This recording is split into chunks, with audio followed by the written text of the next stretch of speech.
We're focusing on deeds and the transfer of title for the California real estate exam. The single most important document in California for transferring title is the grant deed. The exam will test you on the 2 implied warranties that a grant deed contains, even though they are not written in the document itself. First, the grantor warrants that they have not already conveyed the property to someone else.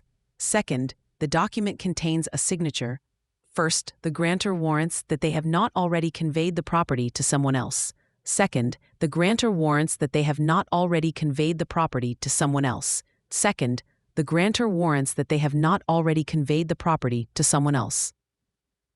The grantor warrants that the property is free from encumbrances made by the grantor, except for any already disclosed. This is a major exam point. The warranty is limited to the grantor's period of ownership. A grant deed does not protect against encumbrances from previous owners. That is why title insurance is standard practice in California. Contrast this with a quitclaim deed. For the exam, you must know that a quitclaim deed contains absolutely no warranties. It simply transfers whatever interest, if any, the grantor currently has in the property. If the grantor owns nothing, the grantee gets nothing. An exam question might present a scenario where a divorcing spouse signs a quitclaim deed. This is a common and appropriate use, simply removing their name from the title without making any promises about the property's history.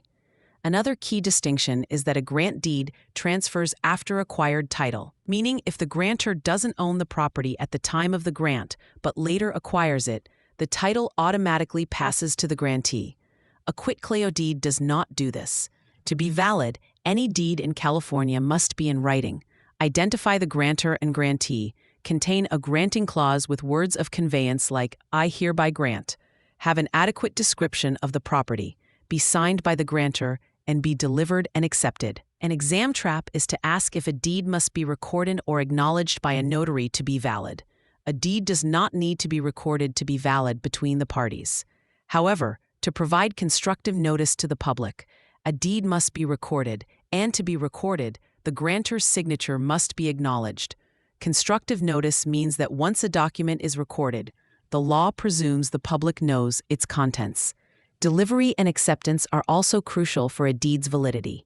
The exam tests this not as a physical handing over of paper, but as the grantor's intent for the deed to be immediately operative.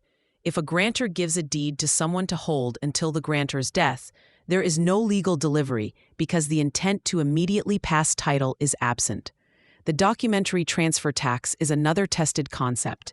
This is a tax on the sale of real property, calculated on the value of the property conveyed. The state-level rate is 1/10 cents per $1,000 of value, but many cities add their own tax.